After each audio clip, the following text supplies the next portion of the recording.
Everyone talks about being authentic, being yourself, stay in tune with who you are, live your truth, and then nobody really tells you how. And in today's society, I think more people struggle with being authentic, and it can really help you live one of the most peaceful, relaxed, I don't give a fuck lives. So I've had my fair share of experience with this, and I get that compliment all the time that who I am on the internet is who I am in real person. So how do you actually get there? What does it look like? How do you practice it? And what do you have to do to unlearn and accept your old habits? Because we all have them. That's what today is. It's not going to be a long one with a guest. This is a quickie today, but we're just going to talk about being authentic, how you become authentic, and what I've done and how it's helped me. So welcome to the Law of Cassidy, where we talk intimacy, business, power, healing, entrepreneurship, and we have the conversations that most people are way too uncomfortable to have. I'm Cassidy, entrepreneur, wife, mom, and a person who has spent nearly 20 years talking about a taboo subject that people don't discuss. So if somebody sent you this, you are in the right place. Let's get into it, vain ones.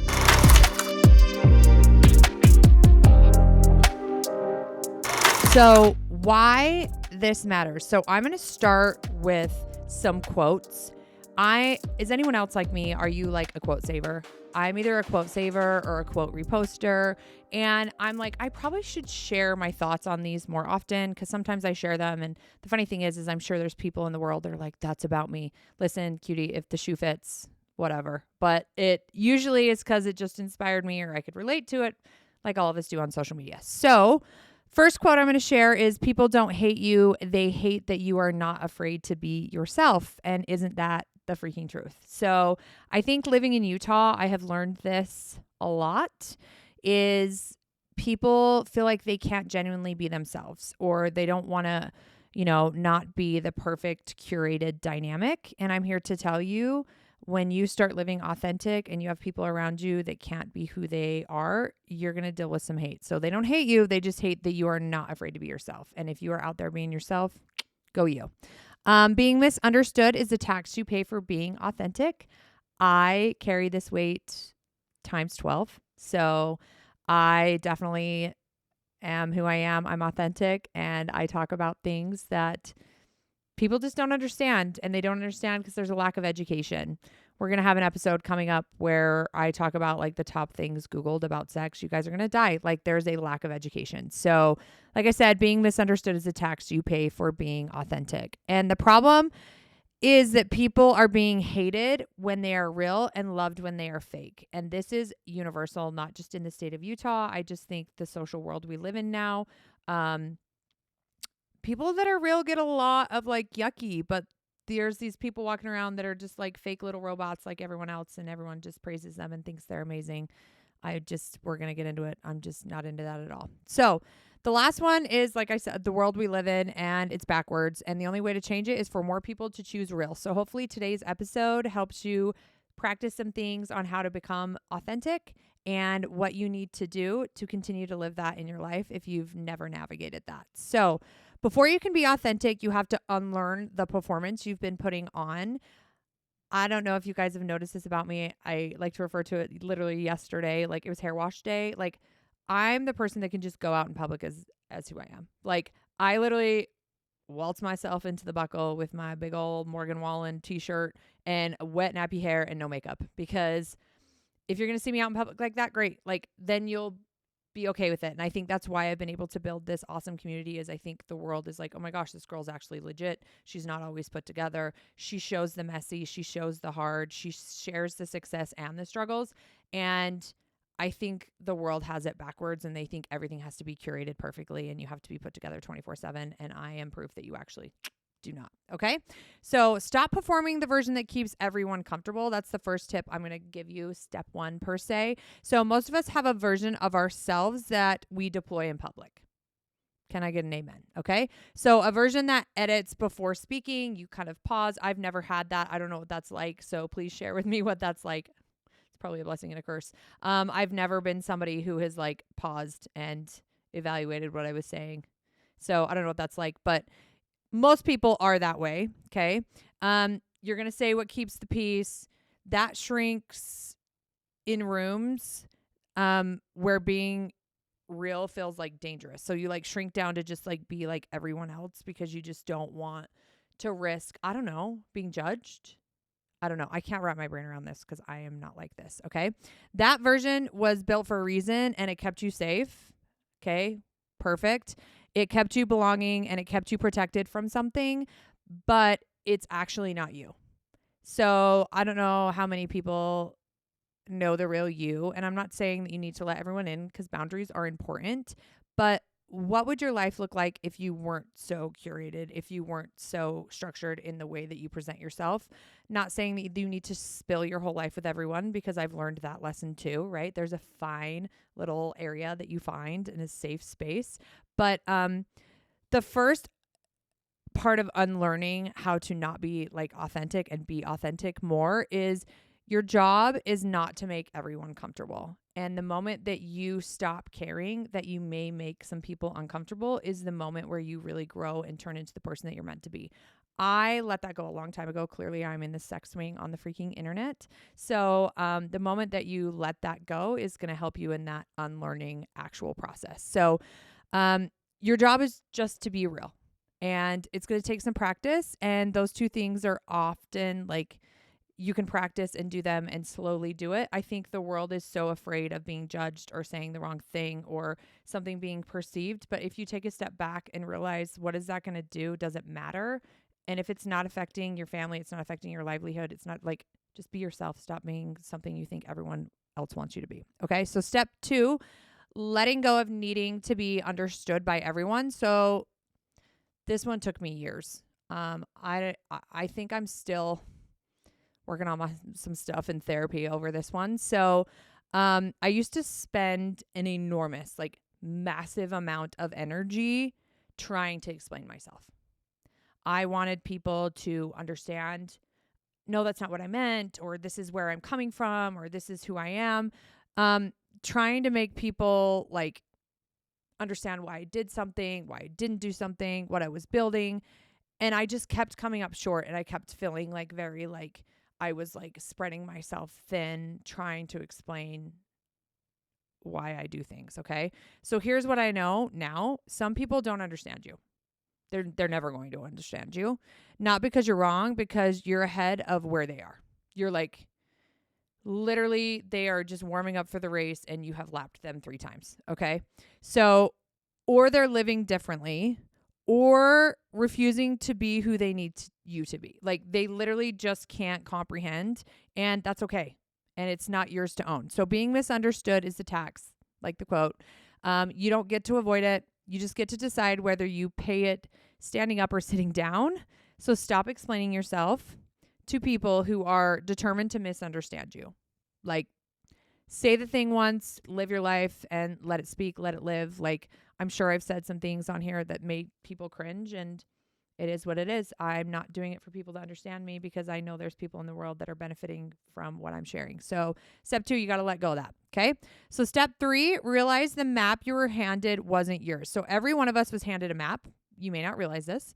A set of expectations about who we were supposed to be from our family or our religion, our community, our culture. See, I can't even talk. And I'm like doing a podcast like a crazy person. Anyways, be this, do this, want this, achieve this. And most of us spent years following a map that was never designed for our specific terrain. So wondering why we kept getting lost, wondering why it never felt right, wondering what was wrong with us. Can I get an amen? I'm here to tell you nothing is wrong with you, and the map was actually wrong for you. So the unlearning is recognizing which part of you was genuinely yours and which parts were inherited. Because living in Utah, raised Mormon, I think we all have this expectation, and God bless our families. They just want the best for us, right? But 2 can be true. You can still be a good person and still show up and have a relationship with whatever your spirituality is and not follow the strict course that others choose to follow. And it's not your place to judge and it's not their place to judge you. And the world would be a better place if you stopped worrying why Susie Q isn't wearing her garments on a Thursday. Okay? So figure out your map. Don't think you have to stay on the map that was handed to you. Okay. So 4 is I need you to say the thing even when your voice shakes. I'm going to be honest, I got 3 cameras pointed at me right now. I got a mic. Most of the time I'm here winging it, right? I have notes and I'm rolling with it. I am no professional at anything. I don't consider myself that. I don't have a PhD in this, but I do have a voice, and I feel like my voice has turned into a community where you all trust my voice and my opinion because I said it when I was scared. Every time these cameras point at me, I'm like, okay, here we go. Hopefully this sits well.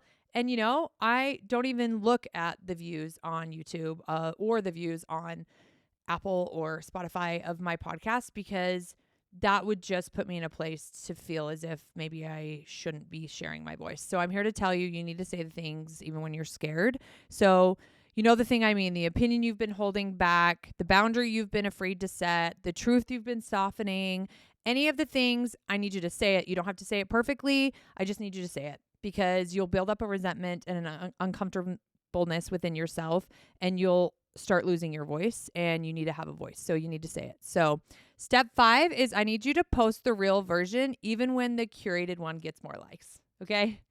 I am a hot mess express, and you get to see some of that sometimes. And I think that is a reality, and it's relatable. And I think the world needs more of it. And I think we see a lot of perfectly curated everything living in Utah, especially. So, anyone that's building anything publicly, if you're like, I want to be a content creator, or I want to build a brand, or I want to do something, I want to create my own identity and world, the algorithm, of course, is always going to reward pretty things, beautiful things, right? Like it feels like that's where it leans. But the curated version sometimes builds followers, but the authentic, real version actually builds a community. So I truly believe you could have all the followers in the world, but if you don't have a relationship with these people, then what are you freaking building? And I feel like I've done well with that. Like, I was on an airplane, some random flight attendant tapped me on the shoulder and was like, "Oh my gosh, Cassidy, it's so nice." And I was looking at him like, "I think you got the wrong bitch. It ain't me." Like, what? And he was just like, I followed you for years, and that's the community I'm building. And if that's something you want, and it's more than just this perfect curated, oh, they liked my photo, then you need to show realness. So one real post that makes someone feel less alone is worth 100 beautiful ones that make someone feel inadequate. And I truly believe that. So messy bun, no makeup, wet hair, don't care. Okay. Even when it's uncomfortable, even when you're not sure how it's going to land, that's when you should probably post it. So those of you that are sitting with 4,000 drafts, I need you to go ahead and just post the shit. Okay. I don't ever have drafts. I don't even know what that's like. Okay. So have the conversation you've been avoiding. There is a conversation most of us are not having. Oh, this is number 6, step 6. Okay. Maybe it's with your partner, a friend, a family member, or yourself. The one that keeps postponing because we're not ready, or the timing doesn't feel right, or we don't want to deal with what might come after. Something I've learned with therapy is you are literally just causing yourself trauma by not having the conversation. Okay. So avoidance is one of the most inauthentic things we can do. So we perform fine while the real thing sits in the back of our chest, and it keeps getting heavier and it keeps weighing. And I'm here to tell you, you will eventually combust and it won't be pretty, and you will hurt the people around you. You will hurt yourself. Just have the conversation. The anxiety we build of what if holds us back from so much more. So just do it. Have the conversation. It doesn't have to be perfect. Just have it. Okay. 7 is you need to build before you feel ready. Just like I said, I don't know what I'm doing. People probably are like, why is this bitch doing a podcast? I don't know. Every week I'm like, here we go. We're just doing the things.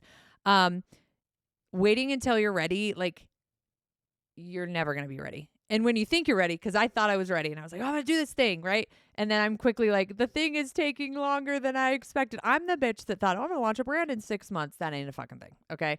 We're going to probably be 2 years, 2.5 before this thing finally pulls its trigger. But I did it, right? You got to do it. You got to take the action. So the performed version of you will always find a reason to delay. You want it to be ready. You want it to be perfect. You want to have all the money in the world so it can run smoothly. That is not reality. And it's stupid. You're delaying so many blessings. So This is funny. In my notes, it says, I launched the podcast on Christmas Eve because I was done waiting for perfect conditions. It's true. I'm pretty sure my video guy was like, okay, we're doing Christmas Eve, whatever. But it just was like, I'm doing it. It's filmed. It's ready. That's the next Wednesday. So here we are. And I had people be like, do you think that's a good idea? I don't care. I launched it on Christmas Eve. Merry freaking Christmas. Okay.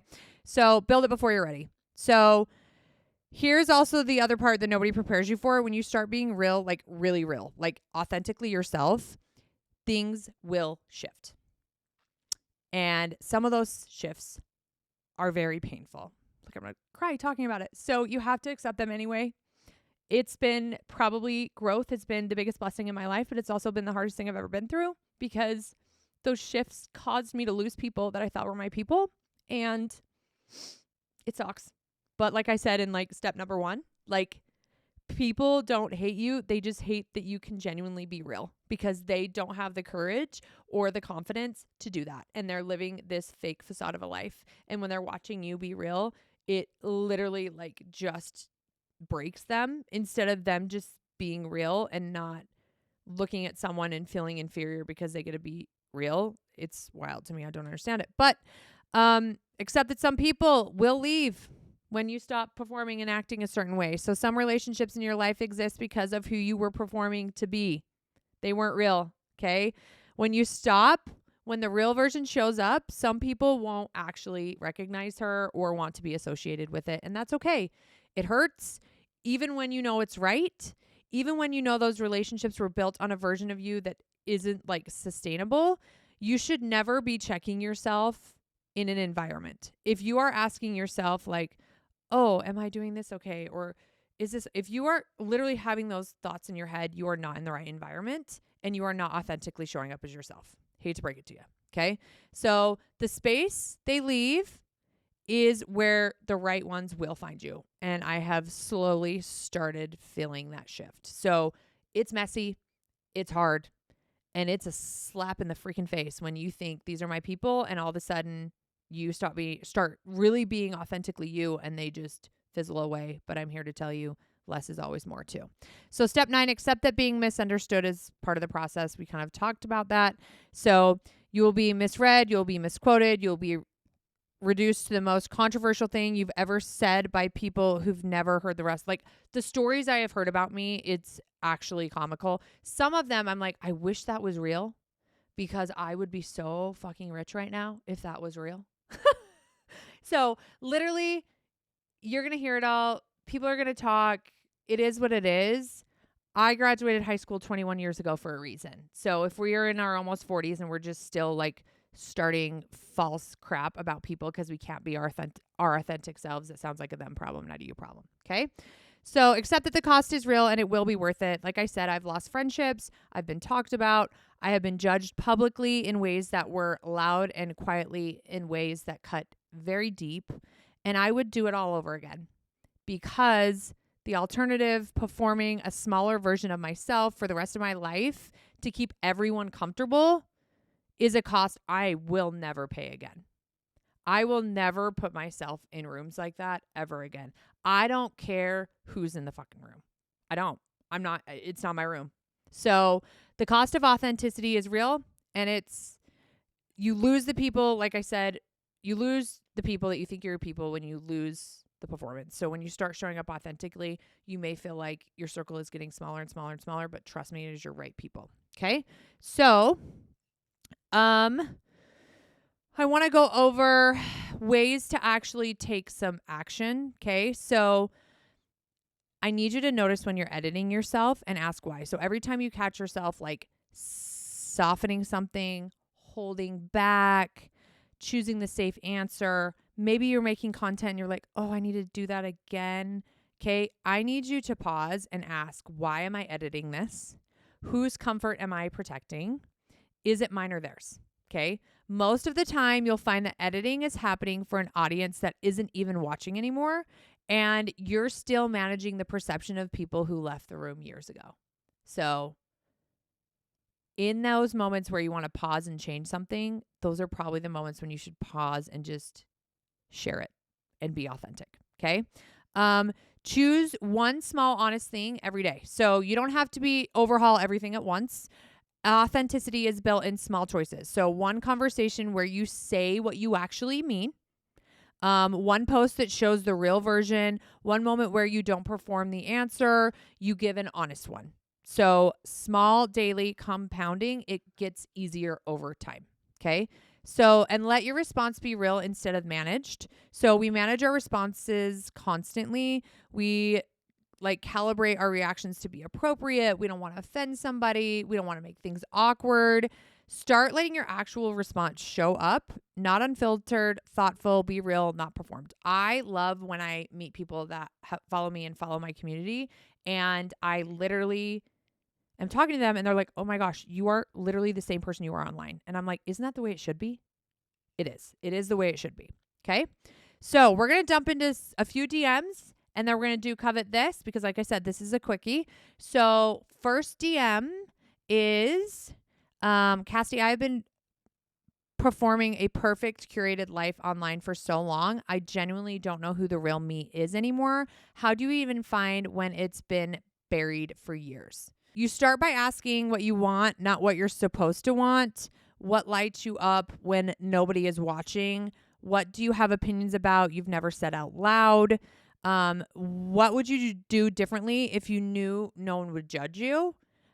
The real version of you is still in there. She just didn't disappear. She just needs to really process, and you need to pause and ask yourself, if none of it mattered, how would I present myself? And that's how you need to start living. You need to start living, not worrying about how people are going to take the real you, because the real you is the one that matters. Okay.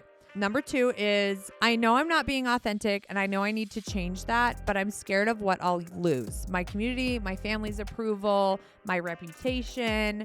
How do you do it when the cost feels too high? So here's the question I'd ask back. What is the current cost of staying where you're at? Because inauthenticity has a cost too.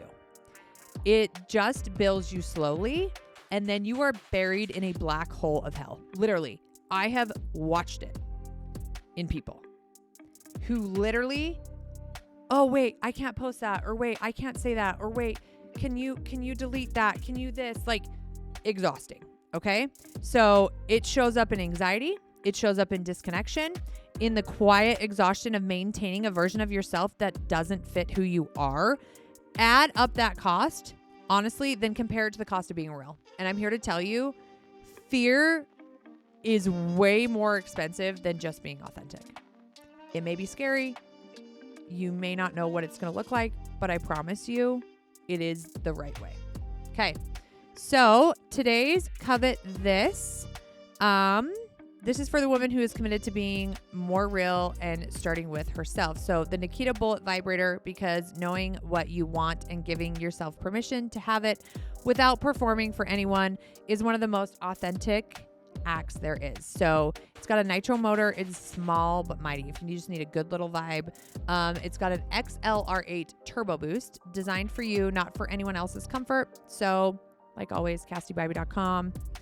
This bullet definitely packs a punch. And like I end every single episode, this is a quickie. So the Law of Cassidy, 13 steps, 4 parts, 1 truth underneath it all. You already know who you are. You have always known. The performance didn't replace the real version of you. It just covered her in a world where everyone's on social media and we think we're supposed to present ourselves in a certain way. So you need to let her speak. The accepting is surviving what happens when you do.